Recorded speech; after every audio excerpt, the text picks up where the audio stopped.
Eh bien, bonjour ou bonsoir à tous. Je suis ravie pour vous retrouver, pour vous faire vos tirages pour cette semaine de la rentrée, semaine du 29 août. J'espère que vous avez passé de belles vacances, que vous êtes gonflés à bloc pour la rentrée avec plein d'envie, plein de projets. Je vous le souhaite en tout cas.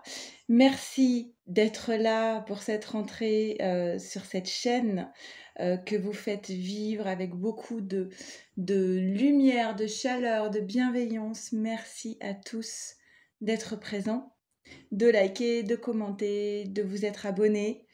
Bienvenue aux nouvelles personnes qui découvrent la chaîne Le Lien des Ailes. J'espère que vous vous y sentirez bien. Donc vous savez que je fais les tirages particulièrement pour les liens d'âme, âme sœur, flamme jumelle, âme jumelle. Maintenant, si vous tombez par hasard sur cette chaîne, eh bien c'est peut-être que sans le savoir, vous êtes dans un lien d'âme. Et puis sinon, c'est peut-être simplement que vous avez un petit message à entendre. Je l'espère en tout cas. J'espère toujours que mes guidances vous aident, vous font sourire ou vous permettent d'avancer sur une problématique. Voilà, c'est toujours mon souhait. Et puis si ça ne vous parle pas aujourd'hui, eh bien ce sera peut-être pour vous la semaine prochaine. Voilà. Et en attendant, si vous avez besoin d'un tirage plus personnalisé, vous savez que je fais donc les tirages pour vous, votre autre et votre lien. Je vous envoie les 3 vidéos et à la suite de cela, on peut débriefer par téléphone si vous en ressentez le besoin. À ce moment-là, vous m'envoyez un mail à le lien des ailes, AILES, @gmail.com et je vous envoie toutes les infos dont j'ai besoin. Donc cette semaine, j'avais envie de changer d'oracle. Voilà, pour une nouvelle dynamique. Donc je vais changer d'oracle. Je vais quand même reprendre des anciens oracles que j'utilise depuis très longtemps. Le tarot zen d'Osho, le Béline, le Rider, le chakra du cœur. Et je terminerai par une carte synthèse de l'oracle de l'amour. Et comme j'ai eu pas mal de retours positifs sur ma dernière façon de faire les choses, eh ben, je vais réitérer aujourd'hui avec une colonne pour la féminine, une pour le masculin, et entre les deux, eh bien, ce lien étrange qui nous unit. Ok ? Donc on y va. Comme d'habitude, je fais un petit accéléré, le temps de tirer les cartes. C'est parti.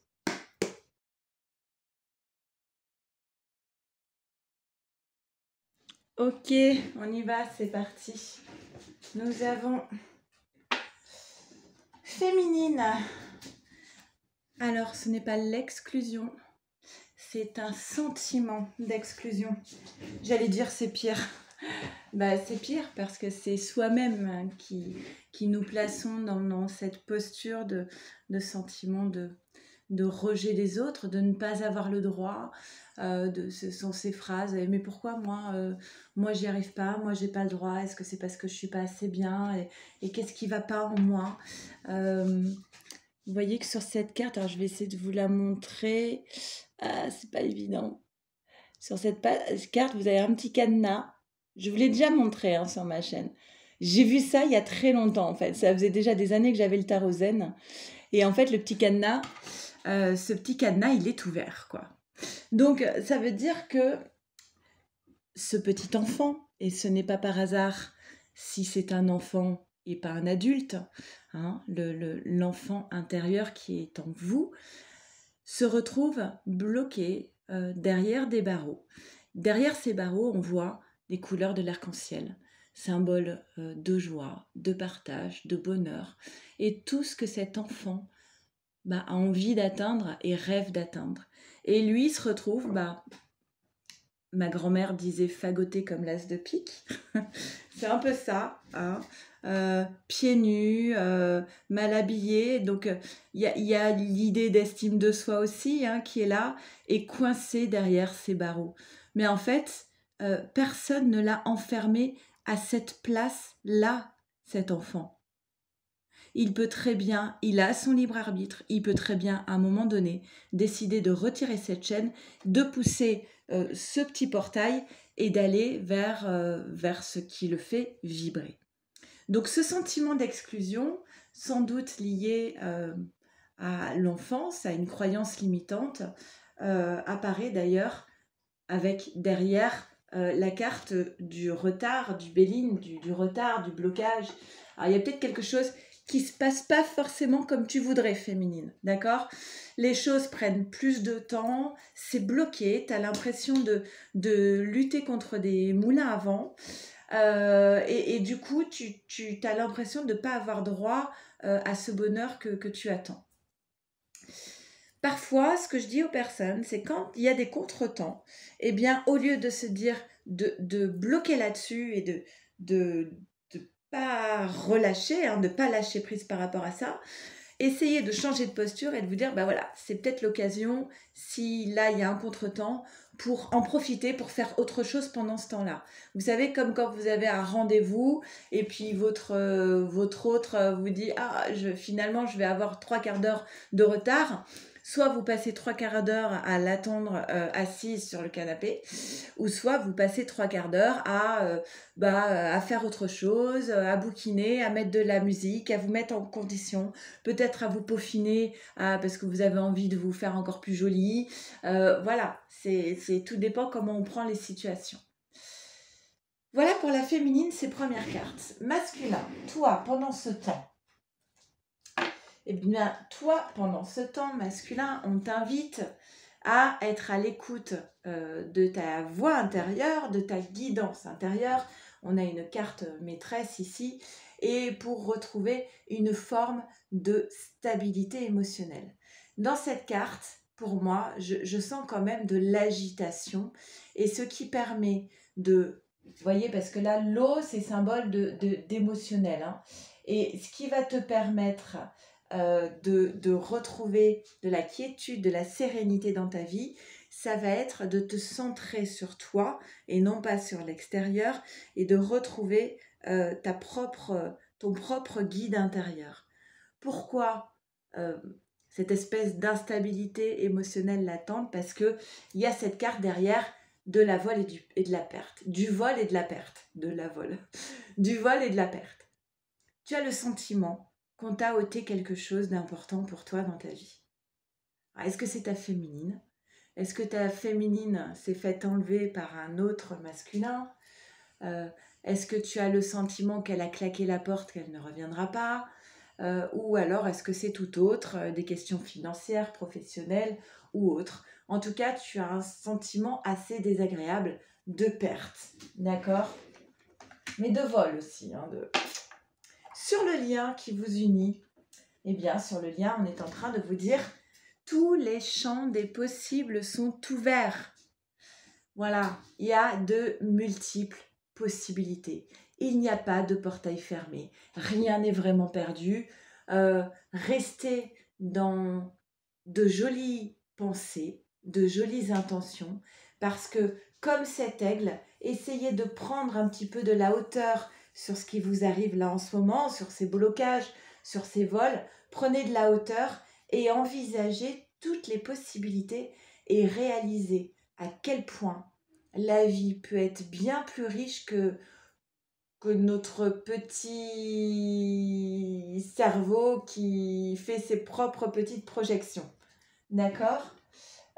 Et derrière, alors il y a peut-être une rencontre pour vous cette semaine, parce qu'on a la table. La table, c'est vraiment le symbole, j'arrête pas de mettre des A partout.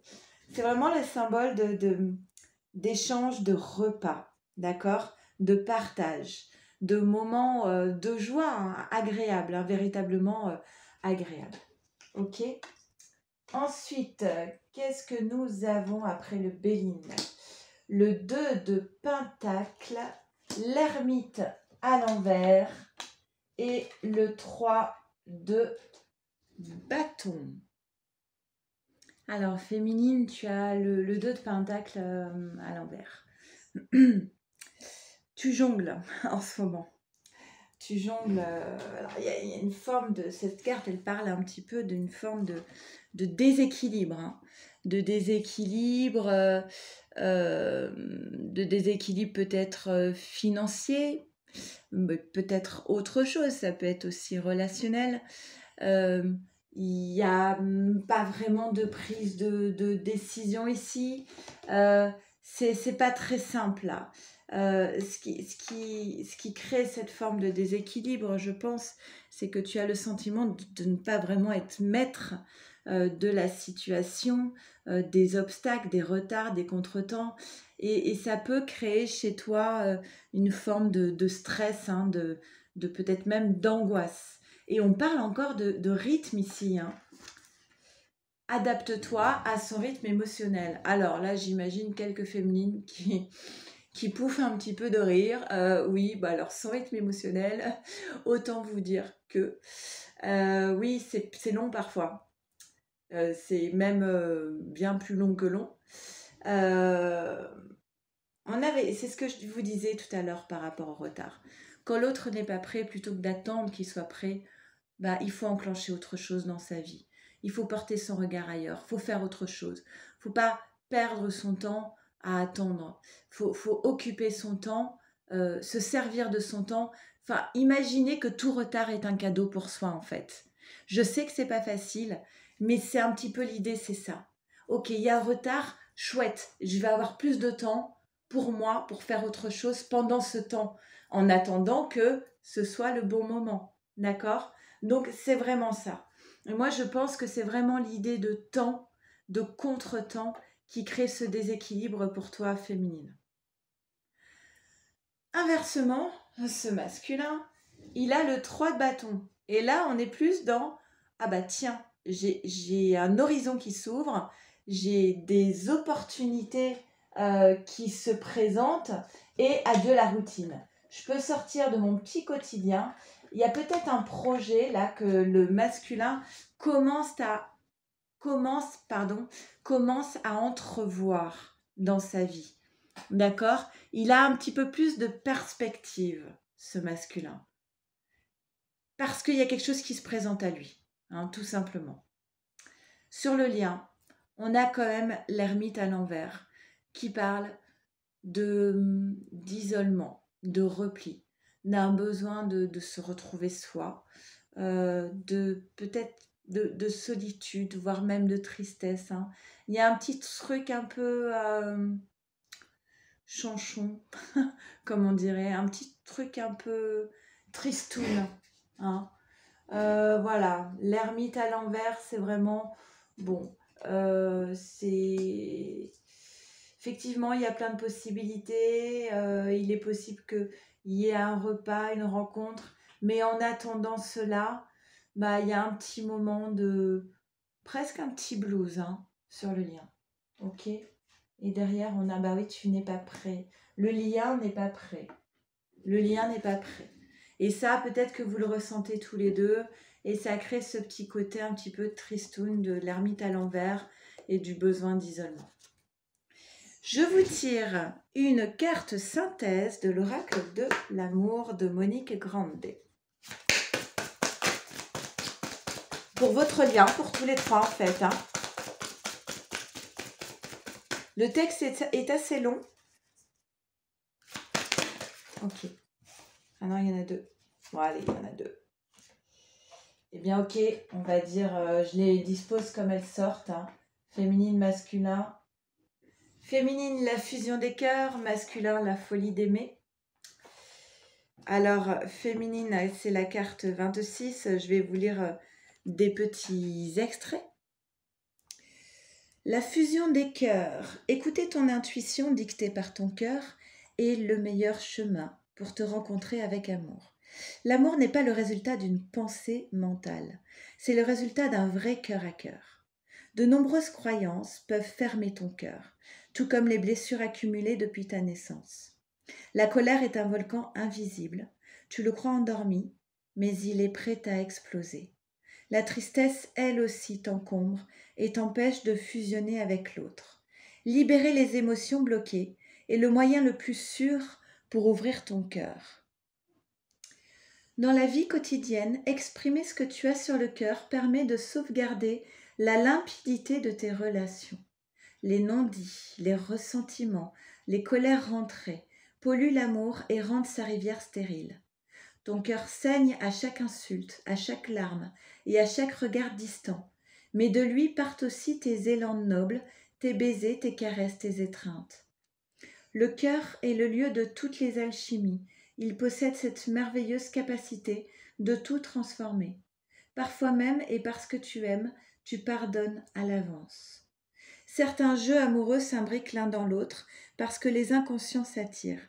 Lorsque l'amour se change en épée trop acérée, lorsque la froideur des cœurs se trouve proche des températures négatives, cela peut te pousser à trancher dans le vif et à finir une relation. Parfois, une fois le combat terminé, tu te dis intérieurement « Dommage, j'aurais pu aimer davantage ». Si tu crées dans un esprit communautaire, tu attires en retour l'amour et la chance. Si tu insuffles cette belle énergie, cela amplifie la joie de ton cœur et tu n'as plus besoin de blesser les autres. Aimer ce qui est, t'abandonner dans les bras de l'amour, choisir ce qui est bon pour toi, entre toutes ces options, hésiterais-tu encore ? La véritable senteur de l'amour a un parfum chaleureux et bienfaisant. Elle n'a pas de venin dissimulé dans son élixir. Libre à toi de la reconnaître. Et la folie d'aimer, c'est la 21. La folie d'aimer. Vois ce couple emporté dans la jubilation de l'amour. Que tu le veuilles ou non, quelque chose en toi espère cette folie d'aimer. Tu aimes préparer ton corps avant qu'il ne rentre en majesté. Ton être tout entier souhaite cette jubilation déraisonnable. En résistant à son doux délire, tu restes prisonnier de tes carcans. Tu inventes toutes sortes de règles et de contrats pour vivre l'amour, tu plonges dans les affres de la psychologie, mais en réalité, tous tes plans sont voués à disparaître. Oh, excusez-moi pour ces liaisons, là, je ne sais pas d'où ça vient. Tous tes plans sont voués à disparaître. Quelque chose de plus instinctif veut éclore au fond de toi. Une folie animale tout à fait sage, une insouciance tout à fait charmante. Deux êtres emportés par une énergie fougueuse s'initient l'embrasement des corps. Les femmes ont quelque chose à comprendre pour incarner cette folle liberté, les hommes les poussant délicieusement vers cet affranchissement. La possession fait partie de l'amour, tout comme les corps exténués et sustentés après l'amour. Comment cette folie peut-elle encore t'habiter ? J'avance un peu. Aimer les autres à tout prix peut ne pas suffire, mais quand tu aimes tout en t'aimant toi-même, l'amour prend la forme d'une fête permanente. Il remplit ton cœur d'une vibration positive et nourrissante.